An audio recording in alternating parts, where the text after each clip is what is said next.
To understand how two brothers nearly brought down the global financial system, we must start with their father, Harold Lafayette Hunt Jr., the richest man in America in the 1950s. Hunt was a legend, a professional poker player who won an oil field in a card game. This is not a joke. In 1930, he really did sit down with a bankrupt oil man and got it from the table as the owner of oil wells in East Texas. Those wells made him a billionaire. Hunt was a strange man, even by Texas standards. He brought his lunch to work in a paper bag, despite being worth billions. He had 3 families at the same time, an official wife and 2 secret wives, by whom he fathered 14 children. All of them thought they were the only ones. When he died in 1974, a war over the inheritance began, worthy of a Shakespearean drama. Of all the children, the most ambitious were Nelson Bunker Hunt and William Herbert Hunt, brothers from the first marriage. Bunker, as everyone called him, was the eldest, a heavy-set man with a gentle voice and an iron will. Herb was younger, more calm, but no less stubborn. They each inherited $1 billion. In 1974, that made them among the richest people on the planet. But it wasn't enough for them. First steps, the Libyan disaster. The Hunt brothers were not amateurs in business. They had huge oil assets around the world, especially in Libya, where they controlled some of the largest fields. And then came 1973. Colonel Muammar Gaddafi, who came to power in a coup, nationalized all foreign oil. Overnight, the Hunt brothers lost assets worth $1 billion, just like that, with a dictator's stroke of the pen. Bunker never forgot it. In an interview, he said, "I realized you can't trust governments. You need to invest in what cannot be nationalized, in what you can hold in your hands." Silver seemed like the perfect answer. The philosophy of silver? Why silver and not gold? Hunt had an entire theory. First, he believed the United States was heading toward economic catastrophe. Inflation in the 1970s was in double digits. In 1971, Nixon abolished the gold standard. Now the dollar was backed by nothing. Hunt believed that paper money would depreciate and one needed to hold real assets. Second, silver was undervalued. Third, silver was scarce. It was used in industry, photography, electronics, medicine. Unlike gold, which simply sits in vaults, silver gets consumed, and supplies were running low. The U.S. government had sold off its reserves. Scarcity meant future price growth. The logic seemed airtight, and the brothers began to act. The Hunt brothers began buying silver in 1973, at first slowly, cautiously. They bought futures contracts on the exchange, obligations to purchase silver in the future at a fixed price. This allowed them to control huge volumes of metal while investing relatively little money. But the Hunts did something unusual. They took physical silver. Normally, speculators simply resell contracts, making money on price differences. The Hunts demanded delivery. Millions of ounces of silver in bars were transported to their vaults in Switzerland.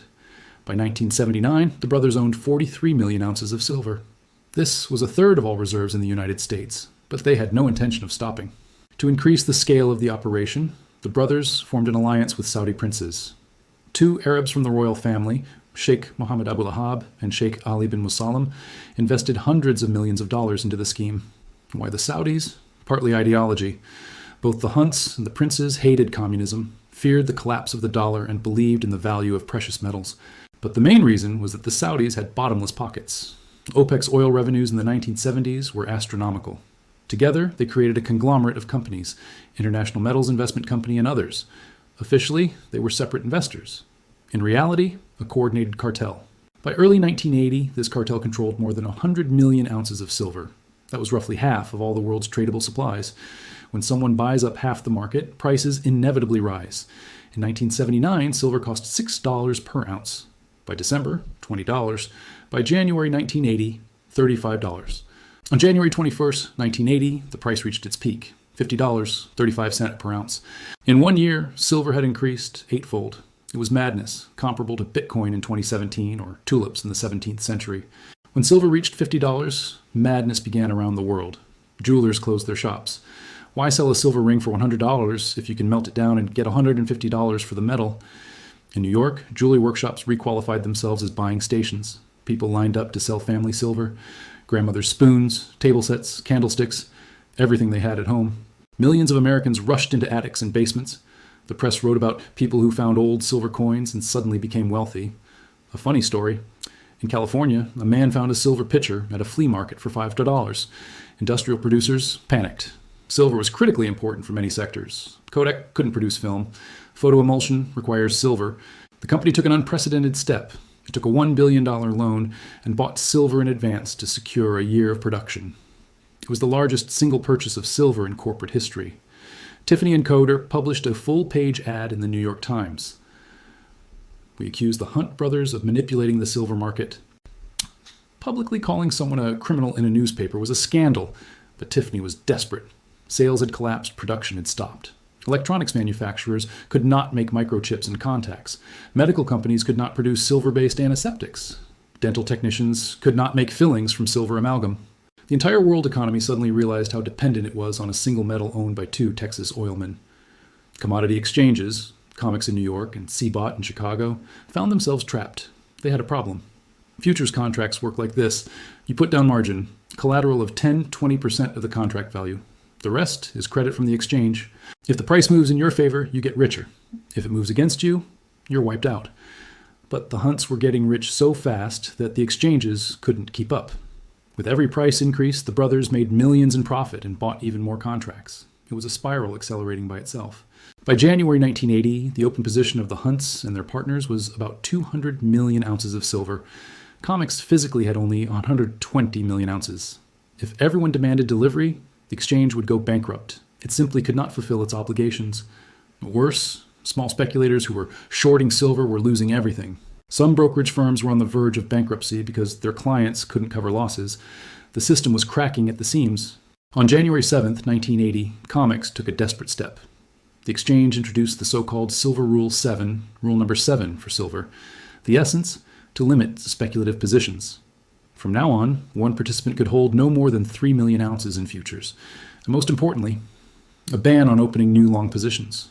You could only sell or close existing contracts. It was unprecedented. The exchange had effectively banned buying a specific commodity. The market became one-sided. You could only sell. The Hunts were furious. Their lawyers called it a violation of free markets, manipulation, discrimination. But the exchange stood firm. It was either this or total collapse of the trading system.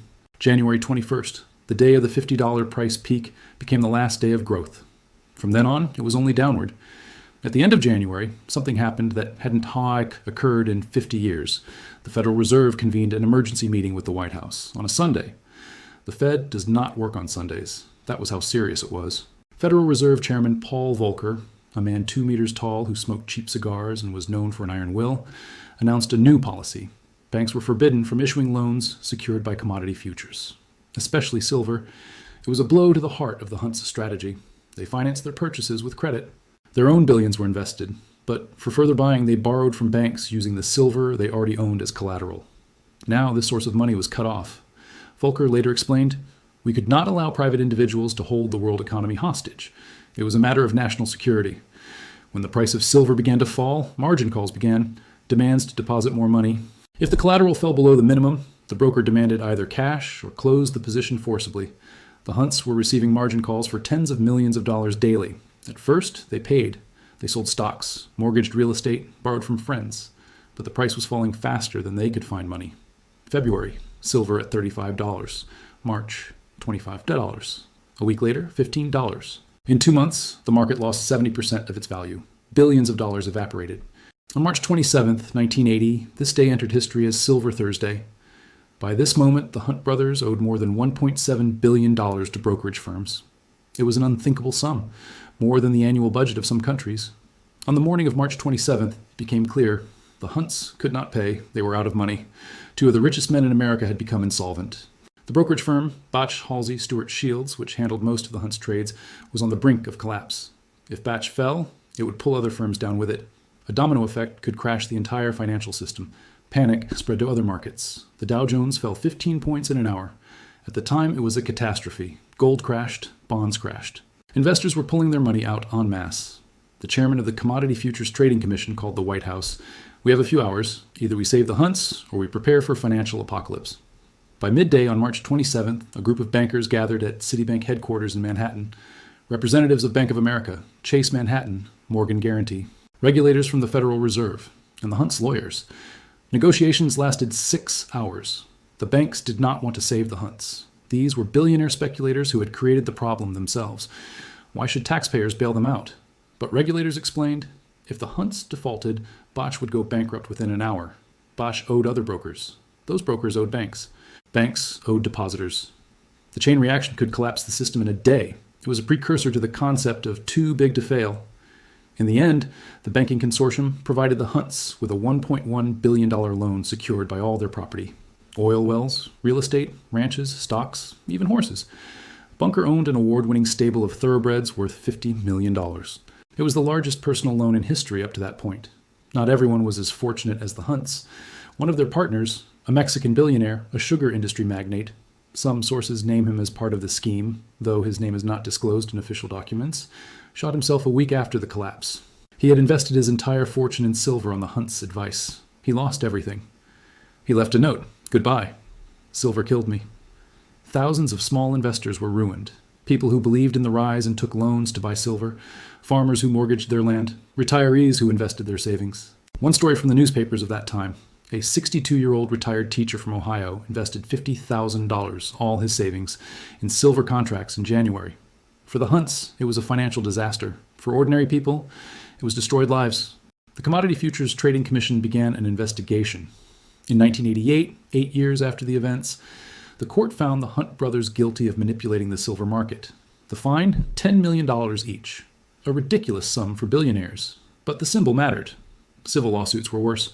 A group of investors, companies, and brokerage firms sued for more than $2 billion. The cases dragged on for years. In 1988, Bunker Hunt declared personal bankruptcy. A man who had once been richer than kings now claimed that his debts exceeded his assets. It was the largest personal bankruptcy in U.S. history at the time. $2.5 billion in debts. He was asked at a press conference, "What is it like to lose everything?" He replied with a crooked grin, "A billion here, a billion there, and pretty soon you're talking about real money." This phrase became legendary. Even in ruin, Bunker remained a Texas magnate with a sense of humor. After everything, the most important question: why? Why would two billionaires risk everything for silver? There are several theories. Theory 1, ideology. The Hunts truly believed in the collapse of the dollar. They were ultra-right conservatives, funded anti-communist organizations, considered the government an enemy. Accumulating silver was not just an investment, it was an ideological stance, preparation for the end of the world. Theory 2, revenge. After losing the Libyan oil, they wanted to prove that they could beat the system, control the market, dictate the terms. It was ego. Theory 3, greed. The simplest one. When silver tripled, they didn't stop. Then it increased fivefold, then eightfold. The thrill of speculation is the most dangerous drug. They thought they would reach $100 an ounce, $200, that they were stronger than the market. Most likely, it was a combination of all three. After Silver Thursday, regulators completely revised the rules. Exchanges introduced strict limits on positions for any commodity. Margin requirements were tightened. Banks were forbidden to issue loans secured by speculative commodity assets without strict oversight. The Dodd-Frank Act of 2010, passed after the 2008 financial crisis, has direct roots in the events of 1980. The idea that private individuals or companies cannot be allowed to control critical markets is the lesson of the Hunts. More than 40 years have passed. Silver has never returned to $50 an ounce. Adjusted for inflation, the 1980 price is equivalent to about $160 today. The current price of silver is about $24. The maximum silver reached after 1980 was $49 in 2011 during the European financial crisis. It almost reached the historical peak, but did not exceed it. Why? Because silver stopped being scarce. New deposits were discovered in Mexico, Peru, China. Industry learned to use less silver. Photography became digital. Electronics became miniaturized. The Hunts were right about inflation. The dollar truly lost purchasing power, but they chose the wrong asset. Gold over the last 40 years rose from $600 to $2,000. Real estate, even more. Silver stayed behind. Bunker Hunt died in 2014 at the age of 88. By the end of his life, he had restored part of his fortune. About $1 billion, not as much as before, but enough to die wealthy. Herb Hunt died in 2023 at the age of 94. He was more successful in rebuilding. He invested in real estate, natural gas.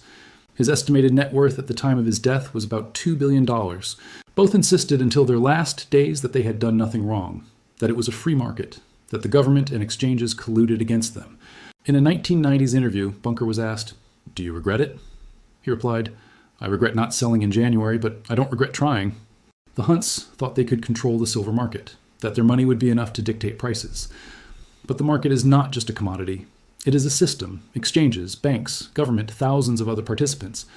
When the system sensed a threat, it changed the rules of the game, and that is legal. The Hunts were playing poker, and they were told now it was chess. The brothers used enormous borrowed funds. For every dollar invested, they controlled $10, $20 in assets. When the price rose, it gave fantastic profits.